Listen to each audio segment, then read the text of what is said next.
Hi friends, இன்றைக்கி மே 10ஆம் தேதி வெள்ளிக்கிழமை பாக்யலட்சுமி சீரியலில் என்ன நடக்க போகுதுன்றதை பற்றி இப்போ நம்ம பார்த்துடலாம். இப்போ பார்த்தீங்கன்னா பாக்யாவும் செல்வியும் வந்து கிச்சனில் இருக்காங்க. அப்போ வந்து பாட்டி வந்து வராங்க. பாட்டி வந்து ரொம்ப டயர்டாக இருக்காங்க பார்க்கவே. பாக்யா வந்து கேட்குறாங்க, ஏன் அத்தை நைட்டெல்லாம் நீங்கள் வந்து தூங்கலையா, கண்ணெல்லாம் எப்படி செவந்திருக்கு அப்படின்ற மாதிரி வந்து சொல்கிறாங்க. அதெல்லாம் ஒன்றும் இல்லை பாக்யா, எனக்கு கொஞ்சம் வெந்நீர் கொடுக்குறியா அப்படின்ற மாதிரி வந்து சொல்கிறாங்க. அதுக்கப்புறம் பார்த்தீங்கன்னா செல்வி வந்து வாழ்த்துக்கள்மா அப்படின்றாங்க. எதுக்கு அப்படின்றாங்க. இல்லை கொள்ளுப்பாட்டி ஆகிட்டு மறுபடியும் நீங்கள் வந்து பாட்டியாக போகிறீங்கல்ல, அதுக்கு தான் அப்படின்ற மாதிரி சொல்கிறாங்க. உடனே வந்து பார்த்தீங்கன்னா பாட்டிக்கு வந்து எரிச்சல் ஆகிடுது. உடனே வந்து பாக்யா வந்து செல்வி சும்மா இருக்க மாட்டேன் அப்படின்ற மாதிரி வந்து சொல்கிறாங்க. உனக்கு ரொம்ப வாய் கொழுப்பாயிடுச்சு, வாயை கொஞ்சம் அடக்கி வை, புரியுதா? என்ன பாக்யா இவட்ட நீ வந்து சொல்லிட்டியா முதல்லையே அப்படின்ற மாதிரி வந்து கேட்குறாங்க. உடனே வந்து செல்வி சொல்கிறாங்க, அக்கா எங்கம்மா சொல்லுச்சு, நீங்கள் தானே வந்து நேற்று வந்து சொன்னீங்க, அதுக்கு தான் நான் வாழ்த்துக்கள் சொன்னேன் அப்படின்ற மாதிரி வந்து சொல்கிறாங்க. இந்த மாதிரி கொடுப்பனை எத்தனை பேருக்குமா கிடைக்கும்? கொள்ளுப்பாட்டி ஆகிட்டு மறுபடியும் பாட்டி ஆகுறதெல்லாம் எவ்வளோ பெரிய கொடுப்பனை அப்படின்ற மாதிரி கிண்டல் பண்ணுறாங்க.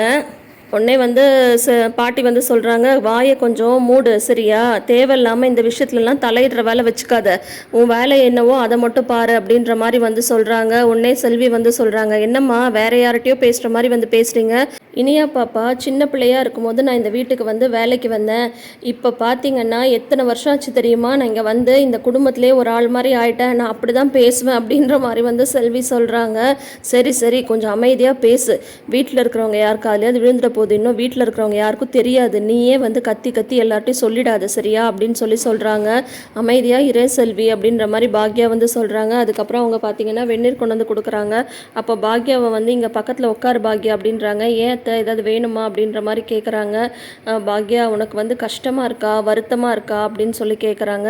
எனக்கு எதுக்கு வருத்தம் அப்படின்ற மாதிரி வந்து சொல்கிறாங்க. இல்லை இந்த மாதிரி வந்து கோபி வந்து தெரியாமல் பண்ணிட்டான், பாவம் அவன் மட்டும் என்ன தான் பண்ணுவான், இந்த ராதிகா தான் வந்து குழந்தை வேணும் அப்படின்ற மாதிரி வந்து சொல்லிகிட்ருக்கா, நீ ஒன்றும் பயப்படாத, அவள் வந்து குழந்தெல்லாம் பெற்றுக்க மாட்டா, பாவம் கோபி தெரியாமல் இந்த ராதிகாட்டை மாட்டிட்டு முழிக்கிறான், அதனால் நீ எதுவும் வருத்தப்பட்டுக்காத பாக்யா அப்படின்ற மாதிரி சொல்கிறாங்க. இதில் நான் எதுக்கத்தை வருத்தப்பட்டுக்க போகிறேன், நானாக வலிச்சு பிள்ளையை பெற்றுக்க போகிறேன் அப்படின்ற மாதிரி வந்து கேட்குறாங்க. உடனே செல்வி வந்து சிரிச்சிடுறாங்க. ஏய் சும்மாரு அப்படின்றாங்க பாட்டி. உடனே வந்துட்டு என்ன பாக்யா நீ இப்படி சொல்கிற அப்படின்றாங்க. பின்ன இதில் எனக்கு என்னத்த சம்மந்தம் இருக்குது சொல்லுங்கள், எனக்கும் இதுக்கும் சம்மந்தமே இல்லை, யாரோ வந்து தப்பு பண்ணுறாங்க, யாரோ பிள்ளை பெற்றுக்கிறாங்க, அதை பற்றி நான் எதுக்கு வந்து கவலைப்பட்டுக்கணும், இப்போ எதுக்கு நீங்கள் வந்து இதெல்லாம் என்கிட்ட சொல்லிட்டுருக்கீங்கன்னு தான் எனக்கு புரியல அப்படின்னு சொல்கிறாங்க. இல்லை பசங்களுக்கு இந்த விஷயம் தெரிஞ்சிடுச்சுன்னா பசங்க ரொம்ப கஷ்டப்படுவாங்கல்ல அப்படின்னு சொல்கிறாங்க. அதுக்கு சூப்பராக பாக்யா வந்து ஒரு பதில் சொல்கிறாங்க. அத்தை இதை விட பெரிய பெரிய கஷ்டத்தை எல்லாமே என் பசங்க பார்த்துட்டு இப்போ வந்து நல்லா பக்குவமாகி நிற்கிறாங்க. இப்போ நீங்கள் இந்த விஷயத்தை போய் அவங்கக்கிட்ட சொன்னால் கூட தலையிலேருந்து தோல் மேலே விழுந்த மயிறு மாதிரி வந்து அதை தட்டி விட்டு போயிடுவாங்க அப்படின்ற மாதிரி வந்து சொல்கிறாங்க. சாரி அந்த டைலாக்கை நான் அப்படியே சொல்ல வேண்டியதாக போயிடுச்சு, பேட் வேர்டு இருக்குது அப்படின்ற மாதிரி யாரும் நினச்சிக்காதீங்க. என்ன பாக்யா இப்படி சொல்கிற அப்படின்னு சொல்கிறாங்க. பின்ன என்னத்தை நான் வந்து வருத்தப்படுவேன் கஷ்டப்படுவேன்னு நீங்கள் நினச்சிட்டு இருந்தீங்கன்னா எனக்கு அதுக்கெல்லாம் நேரம் இல்லைத்த, எனக்கு வந்து வேலை இருக்குது சரிங்களா, நான் வந்து ஹோட்டலுக்கு போகணும், வீட்டில் வேறு வேலை இருக்குது, தேவையில்லாமல் இதை பற்றி வந்து என்கிட்ட வந்து நீங்கள் பேசவே தேவையில்ல, பேசவும் வேண்டாம், வேறு ஏதாவது வேலை இருந்தால் சொல்லுங்கள், உங்களோட வேலை உங்களுக்கு சம்மந்தப்பட்டது ஏதாவது இருந்தால் சொல்லுங்கள், மற்றபடி இதை பற்றியெல்லாம் பேசுகிறதுக்கு எனக்கு பிடிக்கவும் இல்லை, எனக்கு நேரமும் இல்லை அப்படின்னு சொல்லிட்டு பாக்யா சூப்பராக ஒரு பதிலை சொல்லிட்டு எழுந்து போயிடுறாங்க. உடனே பார்த்தீங்கன்னா பாட்டியுமே வந்து எழுந்து போயிடுறாங்க. அப்புறம் பார்த்தீங்கன்னா செல்வி வந்து பாக்யாட்ட வந்து சொல்கிறாங்க, பாத்தியாக்கா உங்கள் மாமியாரை இப்போ கூட வந்து அவங்க பையனுக்கு ஒன்றுமே தெரியாது, அவங்க பையன் ஒன்றுமே பண்ணலன்ற மாதிரி வந்து சொல்லிட்டு போகிறாங்க, எப்படி தான் உங்கள் மாமியாருக்கு இந்த மாதிரிலாம் சொல்கிறதுக்கு மனசு வருதோ அப்படின்ற மாதிரி வந்து திட்டுறாங்க. நீயும் நல்லா தான்க்கா பதில் சொல்லி விடுற, ஆனால் அவங்களுக்கு தான் உரைக்க மாட்டேங்குது அப்படின்றாங்க. உடனே பாக்யா வந்து செல்வியை வந்து திட்டுறாங்க. செல்வி நீ கொஞ்சம் வாய் வச்சுட்டு சும்மாவே இருக்க மாட்டியா, இப்போ எதுக்கு வந்து அவங்கள வந்து இந்த மாதிரி பேசிகிட்ருக்க, அவங்க ஏதோ அவங்க பையனுக்காக வந்து பேசிகிட்டு இருக்காங்க, தப்பு பண்ணது அவர் என்னவோ பண்ணிட்டு போகிறாரு, இவங்க என்ன பண்ணுறதுன்னே தெரியாமல் இந்த மாதிரி பேசினா உடனே இவங்கள வந்து நீ வந்து என்கிட்ட தப்பாக சொல்லுவியா, அமைதியாக வேலையை பாரு அப்படின்ற மாதிரி பாக்யா வந்து இப்பயும் மாமியாரை விட்டு கொடுக்காம தான் பேசுகிறாங்க. அடுத்தது பார்த்திங்கன்னா கோபி வந்து வாக்கிங் போயிட்டு வராரு. உள்ளே நுழையும் போதே ஐயோ உள்ளே போனதுமே வந்து வீட்டில் எல்லாரையும் கூப்பிட்டு விஷயத்த சொல்லுன்னு வர ராதிகா சொல்லுவாளே, எப்படி சொல்கிறதுன்னு தெரியலையே அப்படின்னு சொல்லிட்டு அதுக்கு வந்து ஹலோ உங்கள் எல்லாருக்கும் நான் ஒரு சந்தோஷமான விஷயத்த சொல்லணும் அப்படின்ற மாதிரிலாம் 2-3 தடவை சொல்லி அப்படி இப்படி சொல்லி பார்க்குறாரு.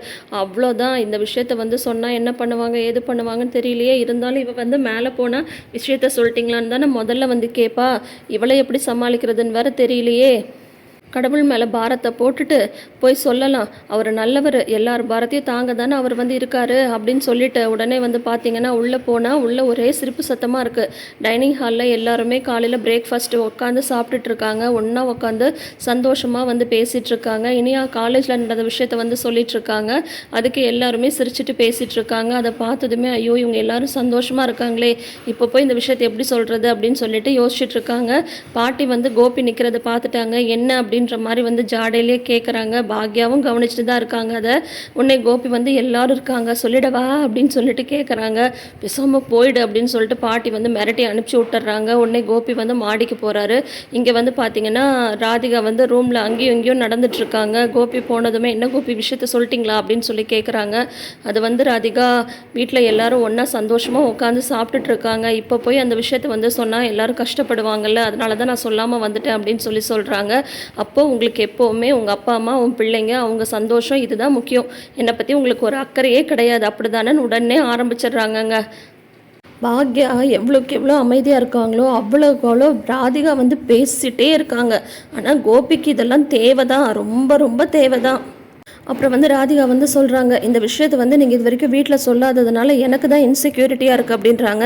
என்ன ராதிகா நீ இந்த மாதிரிலாம் பேசுகிற அப்படின்றாரு கோபி. பின்ன நான் வந்து இந்த மாதிரி உண்டாயிருக்குன்ற விஷயத்த சொன்னதும் உங்களோட ரியாக்ஷன் ஒன்று பார்த்துட்டு உங்கள் அம்மாவோட ரியாக்ஷன்லாம் பார்த்துட்டு இப்போ நான் பயந்து போயிருக்கேன்.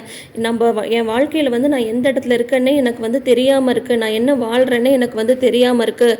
புருஷன் வந்து டைவர்ஸ் பண்ணிட்டு போனாலும் மாமனார் மாமியார் பசங்கன்னு சொல்லிட்டு பாக்யாவுக்கு வந்து ஒரு கூட்டமே இருக்குது.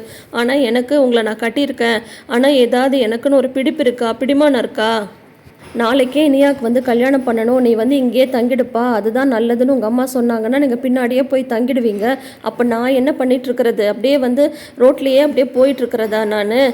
எனக்குன்னு நீங்கள் இது வரைக்கும் என்ன செஞ்சுருக்கீங்க, இந்த வாழ்க்கையை ஏண்டா ஏற்றுக்கிட்டேன்ற மாதிரி தான் இப்போ எனக்கு வந்து நீங்கள் தோண வச்சுருக்கீங்க. எனக்கு இந்த குழந்தை வேணும் கோபி, நான் இந்த குழந்தைய வந்து பெற்றுக்கணும், இந்த குழந்தை தான் எனக்கும் உங்களுக்குமான பாதுகாப்பு அப்படின்ற மாதிரி நான் வந்து நினைக்கிறேன். இப்போ விஷயத்தை வந்து நீங்கள் போய் சொல்ல போகிறீங்களா இல்லை நான் போய் சொல்லவா? எனக்கெல்லாம் எந்த பிரச்சனையும் கிடையாது. எனக்கு வந்து நீங்கள் நான் என் குழந்தை அது மட்டும்தான் முக்கியம்.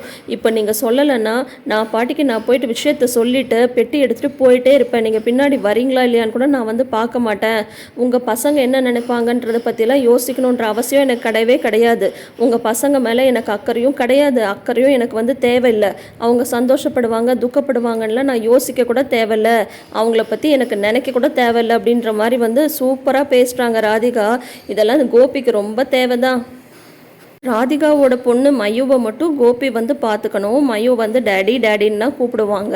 ஆனால் ராதிகாவுக்கு வந்து கோபியோட பசங்களை பற்றிலாம் எந்த அக்கறையும் கிடையாது, அவங்க அப்பா அம்மா பற்றியெல்லாம் எதுவும் அக்கறை கிடையாது. அவங்களுக்கு அவங்களோட லைஃப் தான் முக்கியன்றது தெளிவாக சொல்லிட்டாங்க. எனக்கு என் லைஃப் தான் முக்கியம், எனக்கு என்னோட குழந்தை மயு இவங்கெல்லாம் தான் முக்கியம். இப்போ போய் சொல்ல போகிறீங்களா இல்லையா அப்படின்ற மாதிரி வந்து கண்ணிலேயே மிரட்டுறாங்க. உடனே கோபி வந்து சரி சரி நான் போய் சொல்கிறேன், இப்போ வந்து எனக்கு வந்து மனசு ஒரே குழப்பமாக இருக்குது, இன்றைக்கி ஒரு நாள் டைம் கொடு, நான் வந்து இன்றைக்கி கிச்சனுக்கு போயிட்டு வந்துட்டு அதுக்கப்புறம் சொல்கிறேன் அப்படின்னு சொல்கிறாங்க. இதே மாதிரி நிறைய எக்ஸ்கியூசஸ் உங்களுக்கு வந்து கொடுத்தாச்சு, இதுக்கு மேலேயும் நீங்கள் வந்து சொல்லலைன்னா அப்புறம் வந்து நான் தான் சொல்ல வேண்டியது இருக்கும் அப்படின்ற மாதிரி சொல்கிறாங்க. நான் தான் இவ்வளோ தூரம் சொல்கிறேன்ல, இன்றைக்கி ஒரு நாள் பொறுத்துக்கோ, இன்றைக்கி ஈவினிங் வந்து நான் எல்லார்ட்டையும் சொல்லிடுறேன் அப்படின்ற மாதிரி வந்து ஒரு வழியாக கோபி வந்துட்டு, ஏன்னா ராதிகா பேசுகிறதுக்கெலாம் இவரால் பதிலே பேசவே முடியல. இவர் எப்படி பாக்யாவை வந்து மடக்கி மடக்கி மடக்கி கேள்வி கேட்டு டார்ச்சர் பண்ணி கேவலப்படுத்தி எப்படியெல்லாம் வந்து பாக்யாவை கஷ்டப்படுத்தினாரோ அதுக்கு 100 மடங்கு இப்போ ராதிகா வந்து நல்லா கோபியை வந்து வச்சு செஞ்சிட்ருக்காங்க. ஆனால் ஒன்று, இப்போ வந்து ராதிகாவோட ப்ரெக்னென்சி தெரிஞ்சதுக்கப்புறம் பாக்யா வந்து கொஞ்சம் போல்டாக எதுனாலும் பேச ஆரம்பிச்சிருக்காங்க. இதே போல்ட்னஸோட வந்து ஸ்கிரிப்டை கொண்டு போனால் சூப்பராக இருக்கும். ஆனால் டைரக்டர் என்ன பண்ணுறாருன்னு தெரியல, வெயிட் பண்ணி பார்க்கலாம். இப்போ வந்து பார்த்திங்கன்னா ஜெனி வந்து பாப்பா வச்சு விளையாடிட்டு இருக்காங்க, நல்ல க்யூட்டான பாப்பா. அப்போ வந்து பார்த்திங்கன்னா அமிர்தா வந்து சாமி சாமான்லாம் வந்து எல்லாம் எடுத்து வச்சிட்ருக்காங்க. பாட்டி ரூம்லேருந்து ஜெனிகிட்ட வந்து வெந்நீர் வந்து கேட்குறாங்க. ஜெனி வந்து குழந்தை வச்சுட்ருக்கிறதுனால அமிர்தா வந்து அந்த வெந்நீரை நான் கொண்டு போய் கொடுக்குறேன் அப்படின்னு சொல்லிட்டு கொடுக்குறாங்க. இவங்க வந்து பார்த்திங்கன்னா ஜெனி வந்து இல்லை நானே கொண்டு போகிறேன்றாங்க. பரவாயில்ல அதில் என்ன இருக்குது, நீங்கள் பாப்பாவை பாருங்கள் அப்படின்ட்டு இவங்க வெந்நீர் கொண்டு போகிறாங்க. பாட்டி வந்து நான் ஜெனிகிட்ட தானே கேட்டேன், நீ ஏன் கொண்டு வந்த அப்படின்னதும் அவங்க குழந்தைய வச்சுட்ருக்காங்க. அதுதான் பாட்டி நான் கொண்டு வந்தேன்னதும் சரின்னு பாட்டியும் வெந்நீரை வாங்கி குடிச்சிடுறாங்க. ஆனால் நம்ம ஜெனி வந்து அமிர்தாட்ட வந்து சொல்கிறாங்க, பாட்டி என்கிட்ட தானே கேட்டாங்க, நீங்கள் வந்து ஏன் இது வந்து செய்கிறீங்க, இப்போ வந்து பாட்டி வந்து என்ன தானே தப்பாக நினைப்பாங்க, நான் ஏதோ இந்த வீட்டில் வேலையே செய்யாமல் இருக்கேன்னு நினைப்பாங்க. இனிமேல் வந்து பாட்டி ஏதாவது என்கிட்ட வேலை சொன்னால் நானே வந்து செய்கிறேன். எனக்கு ஏதாவது ஹெல்ப் வேணும்னா நான் உங்ககிட்ட கேட்குறேன், அப்போ மட்டும் நீங்கள் செய்யுங்க. நீங்கள் வந்து எதுவுமே பாட்டி என்கிட்ட சொல்கிற விஷயத்துலலாம் நீங்களாக வந்து எதுவும் செய்யாதீங்க அப்படின்ற மாதிரி ஜெனி வந்து சொல்லிடுறாங்க. இப்படி ஜெனி வந்து சொன்னதும் அமிர்தாவுக்கு வந்து ஒரு மாதிரி ஆகிடுது. அதுக்கப்புறம் வந்து பார்த்திங்கன்னா, அமிர்தா சொல்கிறாங்க, "இல்ல பாட்டி இந்த மாதிரிலாம் நினைக்க மாட்டாங்க." அப்படின்னதும், "இல்ல உங்களுக்கு தெரியாது, பாட்டியை பற்றி எனக்கு தான் தெரியும்." அப்படின்ட்டு நேராக பாட்டி ரூமுக்கு போயிட்டு ஜெனி வந்து எக்ஸ்கியூஸ் வேறு சொல்கிறாங்க. இந்த மாதிரி நான் பாப்பா வச்சுட்ருந்தேன், அதனால தான் அமிர்தா வந்து வெந்நீர் கொண்டு வந்தாங்க அப்படின்றாங்க. அதில் என்னம்மா இருக்குது அப்படின்னு சொல்லிட்டு பாட்டி வந்து பாப்பா வாங்கி கொஞ்சம் ஆரம்பிச்சிடுறாங்க. இதோட இன்றைக்கி எபிசோடை வந்து முடிச்சிருக்காங்க. ஸோ இனி அடுத்து என்ன நடக்க போகுது, நாளைக்கு வந்து கோபி வந்து விஷயத்த சொல்லும்போது யார் யார் எப்படி எப்படியெல்லாம் ரியாக்ட் பண்ணுறாங்கன்னு சொல்லிட்டு நாளைக்கு எபிசோடை பார்த்து தெரிஞ்சுக்கலாம். ஸோ தொடர்ந்து வீடியோஸ்க்கு நம்ம சேனலை இப்போயே சப்ஸ்கிரைப் பண்ணிக்கோங்க. பக்கத்தில் இருக்கிற நோட்டிஃபிகேஷன் பெல் ஐக்கான்லேயும் ஆல் சிம்பிளை கிளிக் பண்ணிக்கோங்க. கூடவே இந்த ப்ரிவ்யூ சொல்கிற விதம் உங்களுக்கு பிடிச்சிருக்கான்றதை மறக்காமல் கமெண்ட் செக்ஷனில் சொல்லுங்கள். இந்த வீடியோ உங்களுக்கு பிடிச்சிருந்ததுன்னா ஃப்ரெண்ட்ஸ் அண்ட் ஃபேமிலிக்கு வீடியோ லிங்க்கை வந்து ஷேர் பண்ணி விடுங்க. தேங்க்யூ.